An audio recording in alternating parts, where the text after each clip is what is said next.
Welcome to Season 2 with the Market Mystics, where we discuss and redefine markets, wealth, and trading on Earth as it is in heaven. Join us on the journey while we consider new possibilities with special guests who might just challenge a few perspectives. Get ready to dive in deep with your hosts, Joshua and Kim. Welcome back, everybody. Welcome. Happy Monday. Welcome to a new week, a new day, a new start of Action July, which we are almost through, which is crazy. That's kind of crazy. Almost doesn't seem possible, but here we are. We are. Okay, so let's just dive into it. So last week was a focus on the body. And when we did our recap, we talked a bit about some of the fascia work that I was doing and posted some links for different things. And yeah, so I just wanted to recap, how is that going? Did anything happen for you over the weekend? Did you notice anything? I think it went okay. I didn't have any huge mind-blowing occurrences. I wish I had more to report on, but I kind of don't. I've just kind of been continuing with listening, really listening to my body and what it needs and what it wants. So in the morning, I have certain supplements that I take on and off, and I've just been testing my body. Does my body want this? Does it not want this? When I'm eating, I'm trying to not eat so much on a schedule, but listen to my body. And when it needs to eat, then I eat. And when it needs to stop, then I stop. I have a question on your testing your supplements. Mm-hmm. When you do that, do you test them all at once, or do you test one at a time? And if you test them one at a time, and your body, let's say, for example, so I do this in the morning with I usually take vitamin C, vitamin D, and a supplement from South Africa that we have, and I will test it. But if my body says it wants vitamin C, then I take that pill out and I hold it while I test the other one.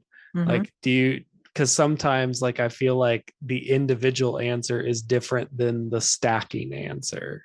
Sure. I do it a couple different ways. Depends on what I'm testing myself to. If I'm testing myself only to one thing, I just test that one thing and then I take it according to how my body reacts. If I'm testing multiple things, I will test them individually and set them aside and then test them together. And then see what the combination is that my body actually wants with them. Because I could want vitamin C and my body could separately want vitamin D. But them together, it may not want that combination. And one may take care of the other thing. So yeah, I do a funky combination thing. Let's test them all individually, then let's test them together and see what my body's drawn to. Yeah, I think that's great. I was just curious how that process goes, because there's so many ways you could do it. I think this is probably rooted from the different doctors that we've seen, and even our friend who taught me how to listen to my body in this way and test things. I mean, that's kind of how she does it, is individual things and then combinations. How does your body still test to it if you have this, these different things. And so I think I've just picked that up from her and others who do it similarly. I don't know that it's a right or wrong thing. Yeah, that makes sense.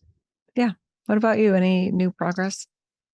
I think I talked about this on Thursday a little bit, but the fascia stuff that I did, when I did the full 30-minute thing, I got kind of nauseous, and I was like, oh, that was too much too soon, maybe.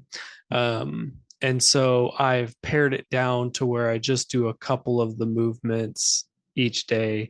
But one thing that's really fascinating is I must have done something to my knee, doing that, either loosened it or release something, but it's felt, I don't know a good way to describe it other than loose. Like Hmm. it sometimes doesn't feel stable when I'm walking. And it's just curious because it's like maybe it's not related, but it happened after doing that. And the knee thing has been one of the movements that I've done more. And I'm like, oh, maybe I need to like not focus on the knee and move to a different part of the body. And so it's just interesting, like paying attention to my body. And then yesterday I helped a friend move.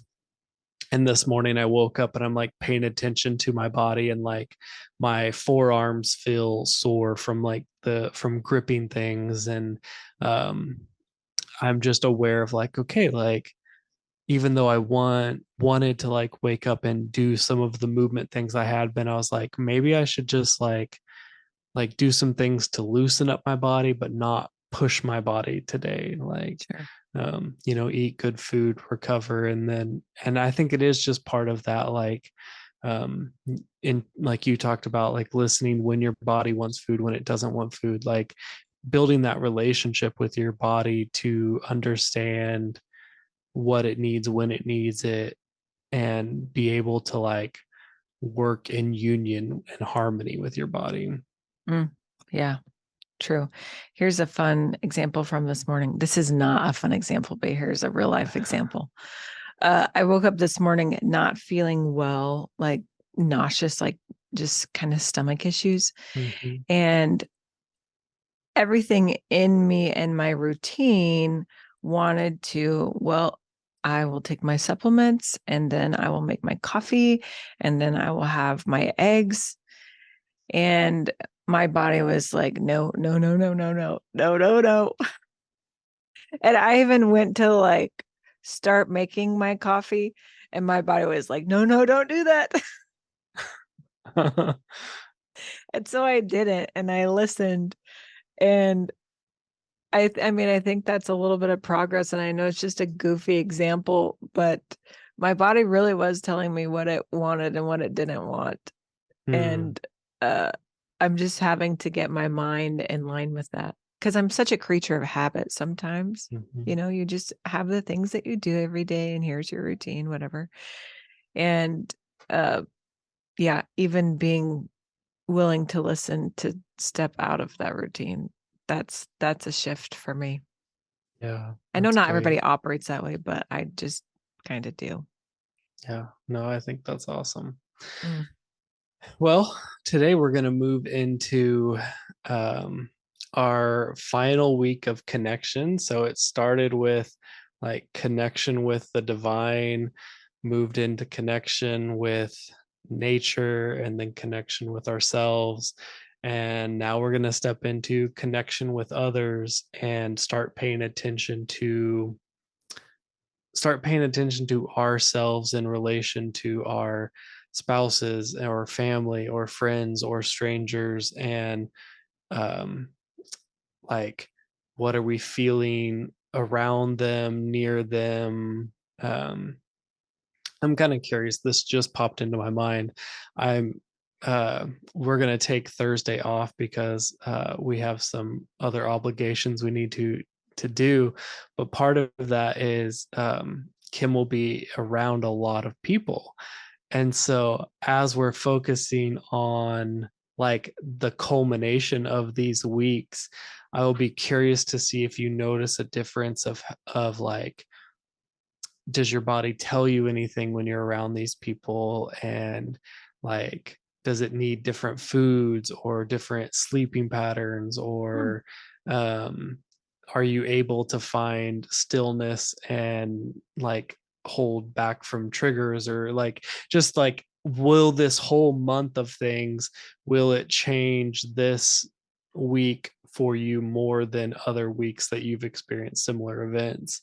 um Hmm. yeah, I'm just kind of processing that. And I like think about one of the episodes we did with Dr. Farney where he talked about like kind of the same thing, like just reading people's energies, and how sometimes you meet people and you just click with them, and sometimes you meet people and there's you're like have a weird feeling, not quite exactly sure. Like I'll be curious to know if you're more aware of that this week, and maybe just because we're talking about it, you will be. But um, yeah, that just popped into my mind. It's like, oh, like here's a really fun opportunity to put all that together. It's true. I'm curious about it as well, just in that. So we're calling this quantum connection, right? So it's stepping into the flow. We've had an episode about this before, and it really is one of my favorite topics. So I've been looking forward to this week a lot. And it really has to do with like tuning in and tapping into, yeah, that frequency, that energy flow, that others are also in. Mm-hmm. Um, it's not like trying to go in and read somebody's mail, or like there's no like weird thing of trust, or like it's not like a breach of privacy, but like getting on the same wavelength, right? Um, but as we were talking about this, I was also thinking about that interview with Dr. Farney, and like this is gonna maybe sound a lot like empathy, and like tuning in so that you are hearing what, or you're sensing what people are feeling, what they're thinking, what they're going through, whatever energy it is that they're carrying. But something in me says it's different than empathy, you know? Um, I don't know. What do you think about that? I don't think it's not empathy, but I think it's a little more or something. I don't Yeah, know. I think it's a little more than empathy, but I think empathy is a word to describe it when you don't really know what's happening. That's It's true. just like, oh, I feel like I'm around this person who's sad, and without even knowing what they're sad about, I'm picking up on that sadness and feeling it with them, um,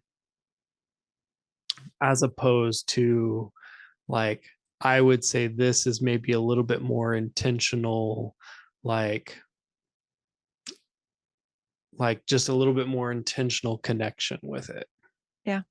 Yeah. True. A few years ago, we had a group of friends, and we had all decided that we were going to start practicing, see if we could communicate without words. Mm.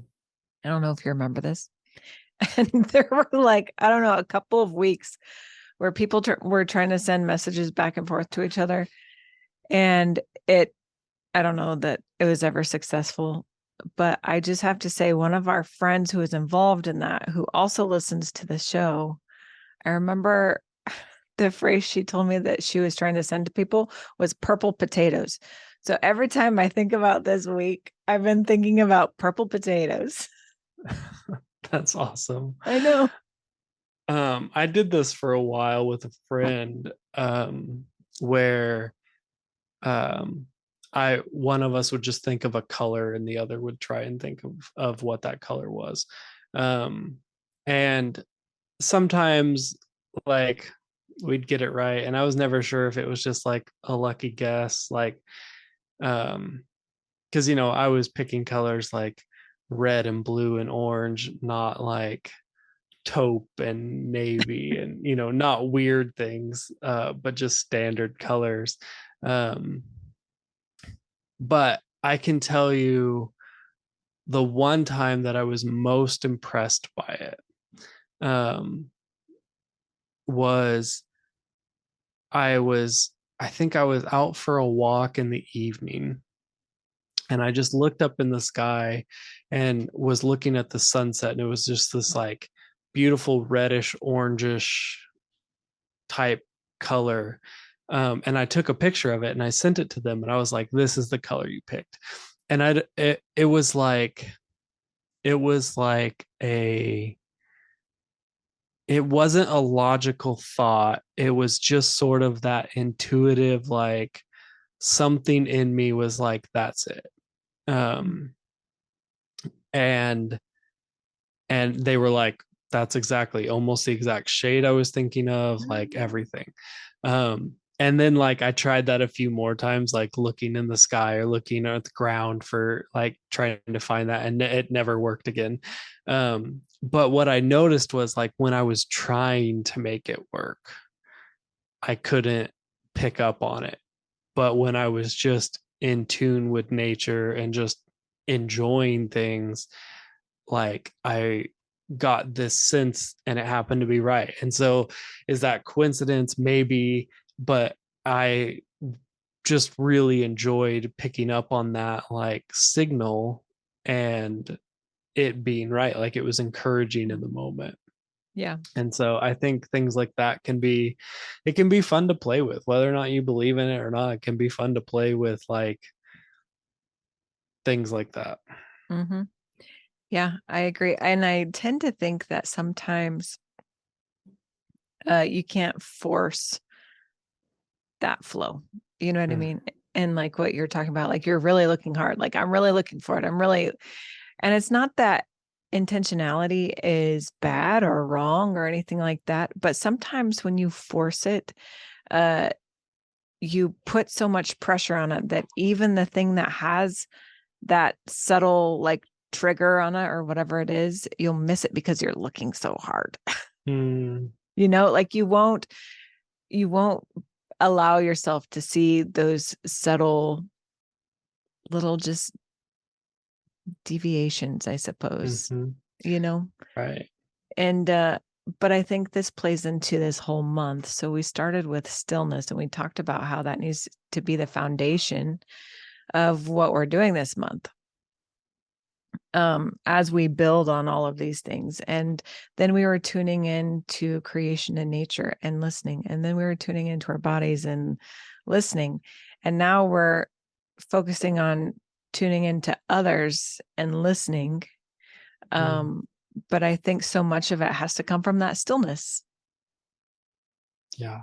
You know? Yeah, I agree. I think it's all rooted in the stillness, just being the vehicle that allows you to be open enough to hear. And stillness doesn't have to mean you're not doing anything, but is your mind still enough to pick up on the energy of what's around you? Right. Right. Yeah. Curious to see how this week goes. Yeah, I don't know that I have a actual like an actual plan of exactly how I want this to play out. But it is my like, yeah, it is our focus this week uh to see what happens. So yeah, I'll be curious. Like I said, we won't be meeting Thursday, but I'll be curious on Monday to hear like just what we noticed with other people. Right. Yeah. Oh gosh, I'm sorry I'm laughing. My daughter's in the other room. She doesn't understand like recording and podcast. She's being really loud and singing like very opera like. Just this is live, you guys. This is live. I love it. Okay, well, have a good week. We'll see you Thanks. next week. If you're a friend of ours, you might get phone calls going, "Hey, are you thinking about purple potatoes?" Exactly. Okay. Perfect. See ya. All right. See ya. Thank you for sticking around. Listen for new episodes every Monday and Thursday. Find us on all social media platforms by searching for Market Mystics. Don't forget to follow and subscribe.